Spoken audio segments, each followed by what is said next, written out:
নমস্কার বন্ধুরা, আবারও নতুন একটা রেসিপিতে আপনাদের সকলকে স্বাগত জানিয়ে আজকে রেসিপিটা শুরু করছি। তো বন্ধুরা অবশ্যই প্রথম থেকে শেষ পর্যন্ত দেখবেন রেসিপিটা, আশা করছি খুব ভালো লাগবে। তো বন্ধুরা দেখুন, আমি এখানে 500 গ্রাম মটরশুঁটি নিয়ে নিয়েছি। তো এই মটরশুঁটি কড়াইগুলো আমি ছাড়িয়ে নেব, মানে এর ভিতরে যে দানাগুলো আছে দানাগুলো আমি বার করে নেব। আপনারা অবশ্যই দেখুন, আজকের একটা ভালো রেসিপি আপনাদের সঙ্গে আমি শেয়ার করছি, আশা করছি খুব ভালো লাগবে। তো বন্ধুরা, আমরা তো মটরশুঁটি করে অনেক ধরনের রেসিপি করে খাই। তো এই ধরনের রেসিপি কি আপনারা কখনো খেয়েছেন? অবশ্যই প্রথম থেকে শেষ পর্যন্ত দেখুন, তাহলেই বুঝতে পারবেন।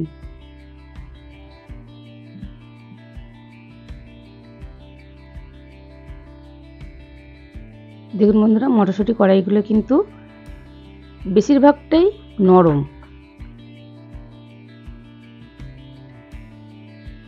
এইভাবে কিন্তু আমি সব মটরশুঁটি কড়াইগুলো ছাড়িয়ে নেব।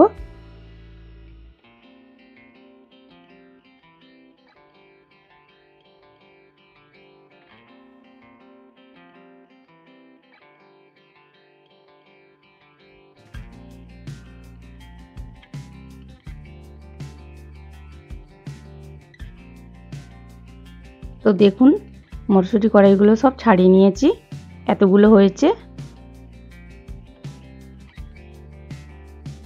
তো বন্ধুরা, এবার রেসিপিটা শুরু করব। তার জন্য প্রথম আমি একটা কড়াই বসিয়ে দিয়েছি, আর কড়ার মধ্যে আমি পরিমাণ মতো জল দিয়ে দিচ্ছি।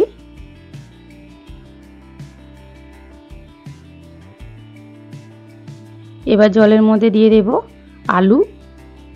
আলুগুলো দেখুন বন্ধুরা, যেমন আমরা ঘুগনি করি ঠিক সেই রকম সাইজের কেটে নিয়েছি ছোট ছোট করে। আলুগুলো জলের মধ্যে দিয়ে দিয়েছি। এবার যে কড়াইগুলো ছাড়িয়েছিলাম সেগুলোও কিন্তু আমি খুব ভালো করে ধুয়ে নিয়েছি, তো সেই কড়াইগুলোও দিয়ে দিচ্ছি।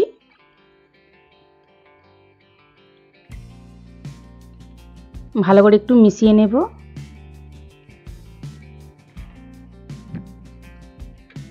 এবারে দেব একটু হলুদ গুঁড়ো,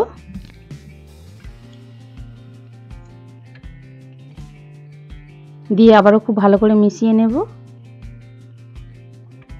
আমি কিন্তু লবণটা এখন দেব না।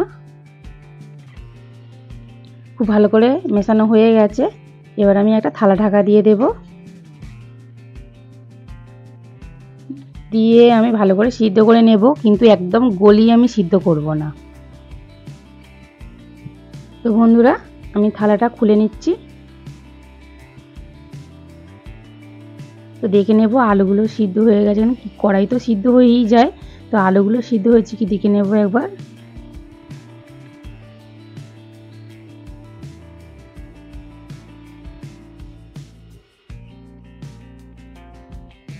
দেখুন বন্ধুরা, সিদ্ধ হয়েছে কিন্তু একটু শক্ত আছে, তো আমি আরেকটু অল্প সিদ্ধ করে নেব। তো দেখুন বন্ধুরা, কিছুক্ষণ সিদ্ধ করে নিয়েছি। একদম কিন্তু আলুগুলো গলিয়ে সিদ্ধ করলে কিন্তু খেতে ভালো লাগবে না। দেখুন এবার আলুগুলো ঠিক আছে, ঠিক এরকম সিদ্ধ হবে।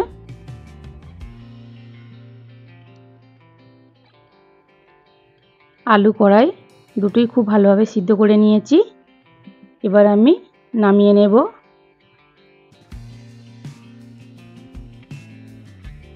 তো নামিয়ে আমি একটা ছিদ্রযুক্ত পাত্রের মধ্যে জল ঝাড়তে দিয়ে দেব, বা কোনো চুবড়ির মধ্যে আপনারাও জলটা ঝাড়িয়ে নিতে পারেন।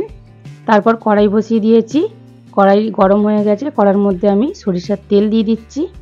তেলটা খুব ভালো করে একটু খুন্তি দিয়ে নাড়াচাড়া করে নিচ্ছি।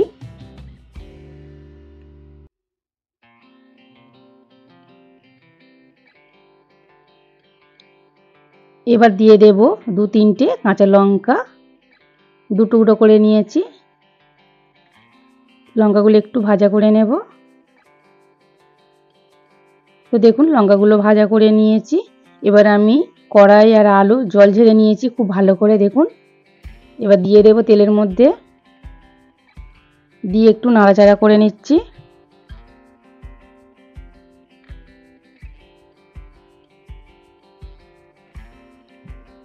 এবার দিয়ে দেব স্বাদ মতো লবণ।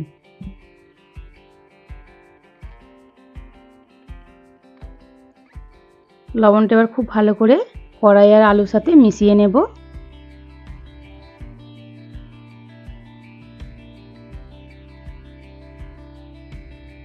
তো দেখুন বন্ধুরা, খুব ভালো করে কিন্তু আমি মিশিয়ে নিয়েছি।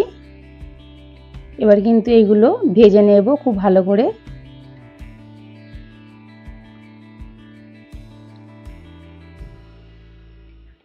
তো দেখুন বন্ধুরা, উল্টে পাল্টে কিন্তু খুব ভালো করে আমি ভাজা করে নিচ্ছি। তো বন্ধুরা, আজকের রেসিপি হলো মটরশুঁটি কড়াই আলু দিয়ে সিদ্ধ করে ভাজা করেছি। তো আপনাদের কেমন লাগলো অবশ্যই কিন্তু কমেন্ট করে জানাবেন। যদি ভালো লাগে লাইক শেয়ার কমেন্ট অবশ্যই করবেন, বন্ধুদের সঙ্গে শেয়ার করবেন, চ্যানেলটিকে সাবস্ক্রাইব করে পাশে থাকবেন। তো দেখুন বন্ধুরা, হয়ে গেছে, এবার আমি নামিয়ে নিচ্ছি। তো দেখুন কত সুন্দর দেখতে লাগছে, মুড়ির সঙ্গে কিন্তু অসাধারণ খেতে লাগছিল বন্ধুরা। অবশ্যই আপনারা একবার এইভাবে বাড়িতে বানিয়ে খেয়ে দেখুন, খুব ভালো লাগে। তো বন্ধুরা, দেখা হচ্ছে নতুন একটা রেসিপি নিয়ে। ততক্ষণ ভালো থাকুন, সুস্থ থাকুন, সাবধানে থাকুন।